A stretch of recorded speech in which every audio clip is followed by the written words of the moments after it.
Aduh, macam nak buat ni? Susah ni. Power BI. Alamak, Power App pula. Apa ni? Kalau ada digital ambassador kan senang.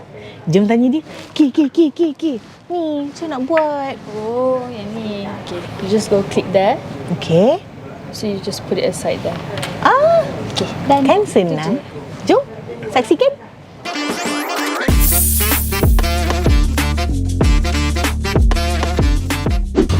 Dah tengok VT tadi?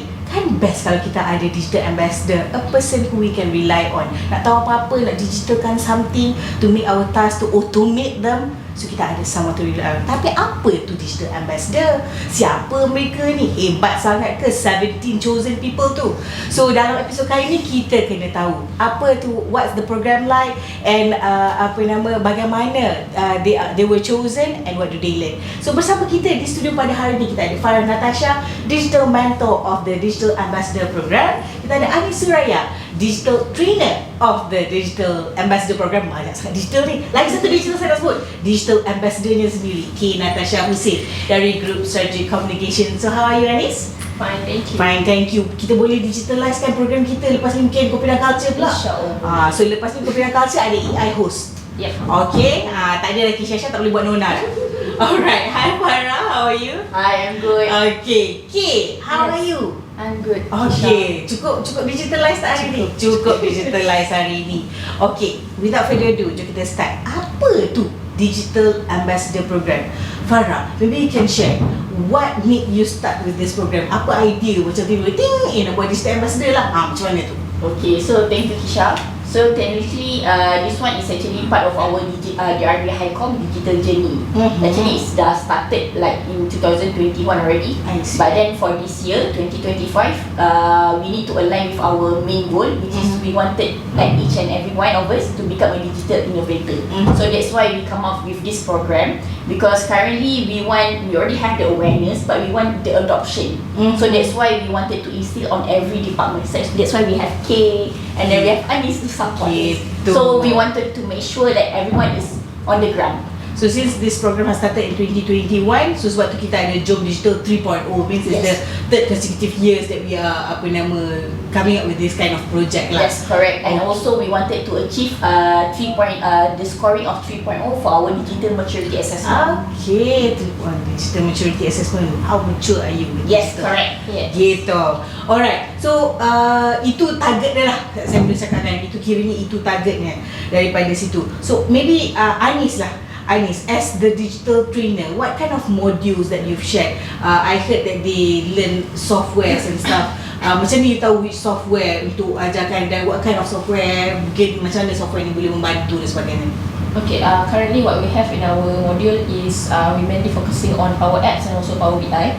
So the reason we choose Power Apps and also Power BI is because it's already inside our Microsoft license. Kalau you guys check on your Microsoft license subscription, you can nampak actually Power Apps and Power BI. So instead of kita macam beli any new software ke apa kata kita utilize ourselves with apa yang kita dah ada dalam kita punya subscription. Baik.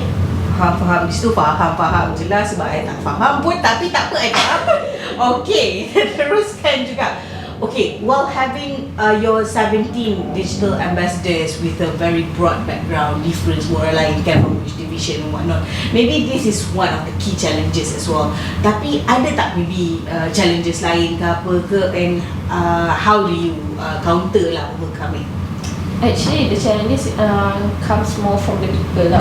So, as we know, kalau bila kita nak implement something new, people actually take almost 70% of the process. Sebab technology in the process can be changed by decision. Tapi, when we try to change the people, we need to persuade them, convince, train dia orang apa semua. So, I think the biggest challenge or hurdles come from the people.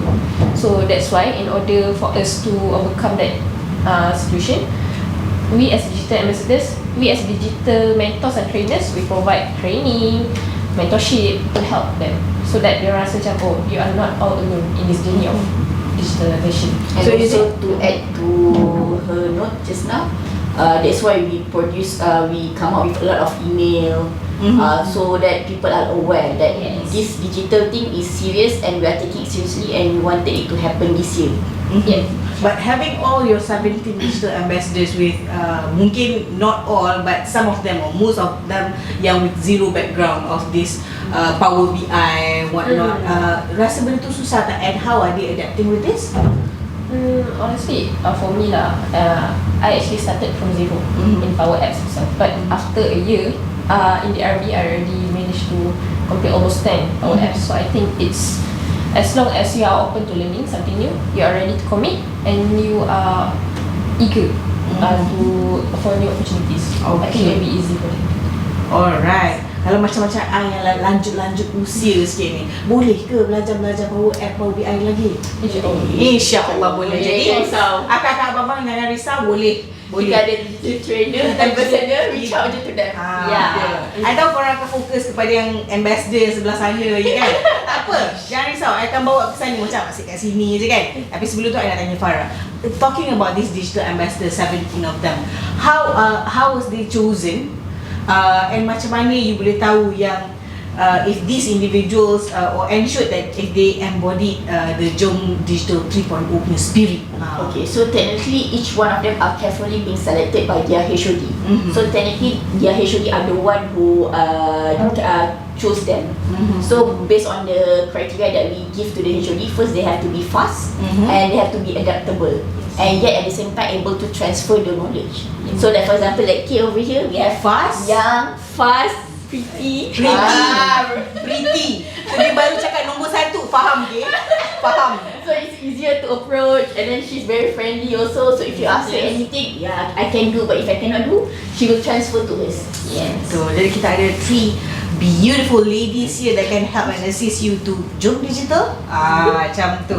Alright, dah lama tunggu. Camera pan.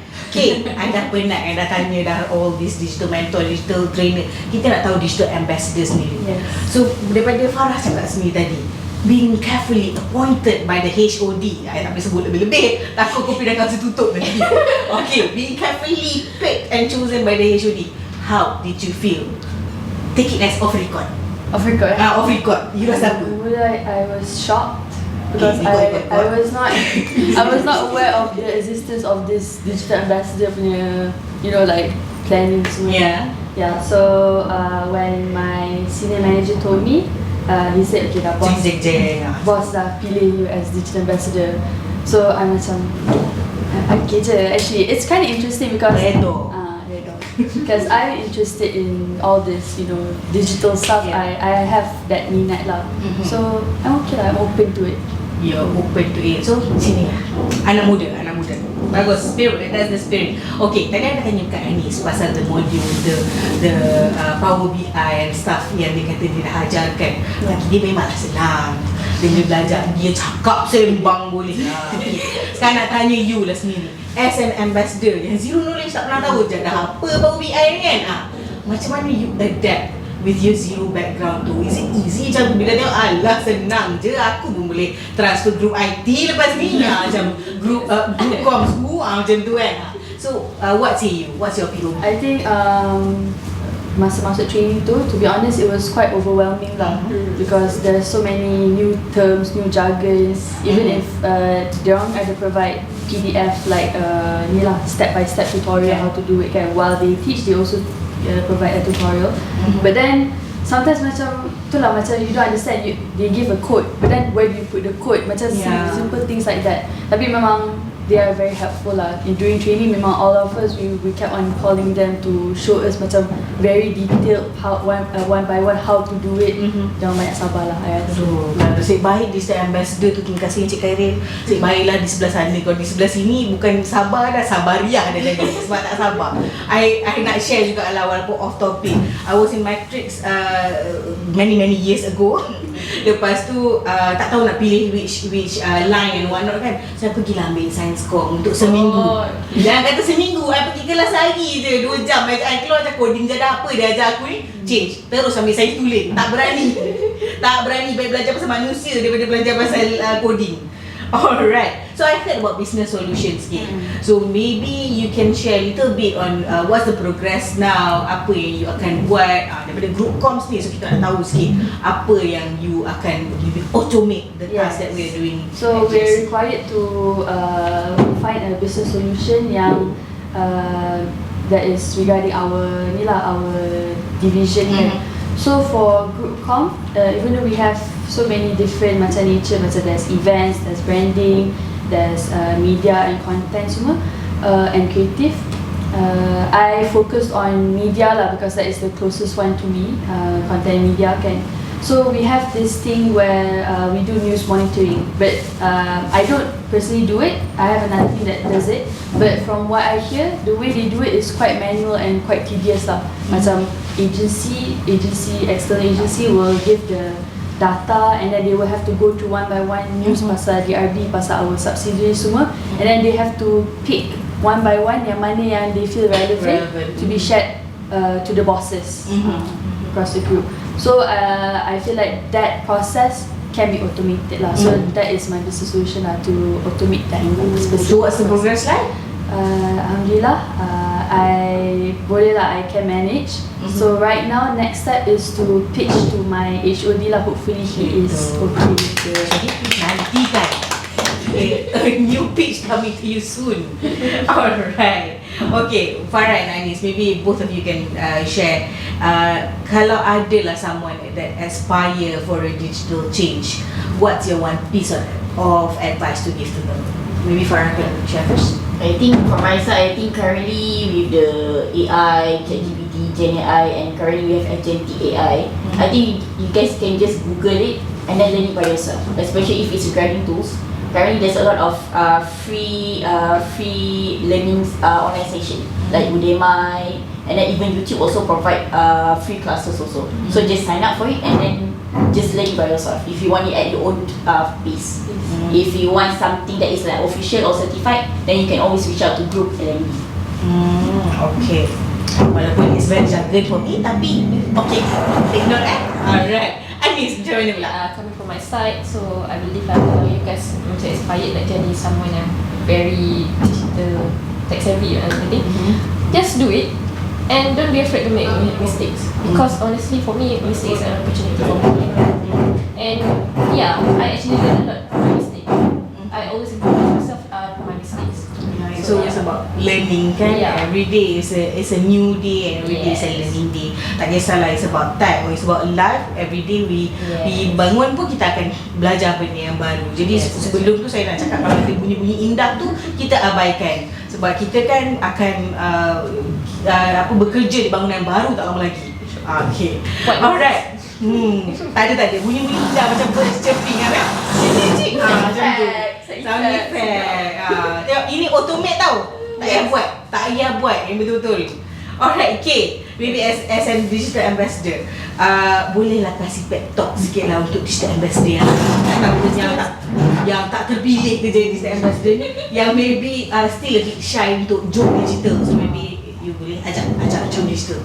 So I know sometimes when you hear about Power Apps, it sounds pretty scary because macam dah betul kan. Tapi it's okay. You can always, like what Farah said, you can learn it yourself. Ada ChatGPT. I personally guna ChatGPT. I tak tahu how to use Kopi Culture because I feel ChatGPT is the most friendly lah for me. So I mau guna ChatGPT. I buat everything yang for this hackathon. I mau belajar daripada ChatGPT, and obviously I tanya mana-mana yang tak faham, I tanya diorang. So yeah, it's not scary. You can always like learn about it. There's more to all these Power Apps things lah. So Okay. Daripada all these digital people, ada apa-apa nak share about any projects running ke apa, coming soon ke apa yang peminat-peminat Kopi Culture boleh nantikan kalau ada apa-apa lah? So far, I think you can wait for our finale lah, for our hackathon.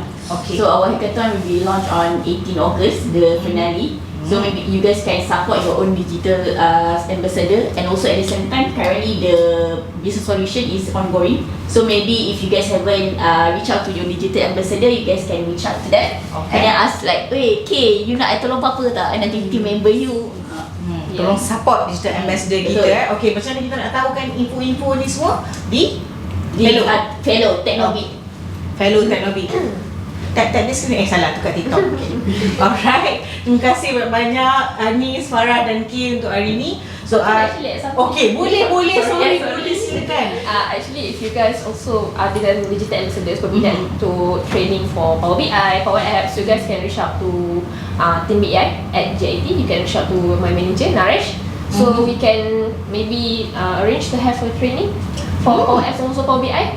So that's what Boleh we request currently training do. guys. Apa boleh. yang kita nak? Kat luar bayar. Kat Betul. sini free. Yes, betul. Okay. We provided the training for inside DRB, HHB. We also provide training for our subsidies. Okay, sebelum kita tutup untuk season baru mesti ada soalan baru. Jadi kalau korang dah pernah tengok Kopi Culture, kalau pernah lah tengok Kopi Culture sebelum ni, kalau tak pernah lah, entahlah nak buat macam mana kan. So kalau pernah, Kopi Culture setiap season kita akan ada satu soalan yang wajib dekat penghujung episod. Okay, daripada season 1 kita tanya apa season 1? Tanya album. Kita tanya album pertama yang orang pernah beli. Album tak kisahlah. Kalau kita toti lah. Kalau diorang beli Beethoven ke masalah diorang lah kan. Okay. Apa nama season kedua kaset movie.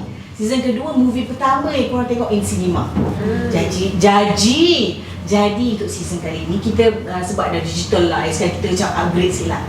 Dalam Spotify korang, lagu apa, tak kisah kalau korang pakai apa nama music player like Apple Music ke apa kan, apa music ataupun lagu yang hari-hari korang kena dengar wajib. Okay, Anis ni we can start first. I actually minat galau type of music. Sama boleh share. It's a K-pop. Oh, rock band. K-pop. Okay, nanti Bel masuk ke lagu K-pop. Okay, I pun galau kan, walau tak ada masalah dengan kehidupan pun tapi masih galau. Yes. Farah, macam mana? Lagu apa tu? I punya lagu lama sikit. Lagu I Will Survive. I Will Survive. So I rasa dia macam applicable to all situation. Yeah. Although the lyrics macam more on love, tapi I will survive in any situation. Okay, I will survive. Okay. My favorite song right now is by this group yang I just discovered. It's a Spanish group called The Marias. So my favorite song from them is Back to Me. Dia lagu sedih tapi Back to Me. I tak sedih lah. Yeah. Biasalah I Okay, kita boleh dengar lepas ni. Lepas tu kita boleh Spanyol sedikit, Dia okay? English lah tapi Oh, it's in English. Maafkan saya tak tahu. English song tapi dia Spanish singer. Okay, Spanish singer. Okay, thank you so much. Jadi, saya ingin menyeru warga DRB-HICOM. Jangan malu. Jom Digital 3.0. Terima kasih. Bye. Assalamualaikum. Kopi Culture.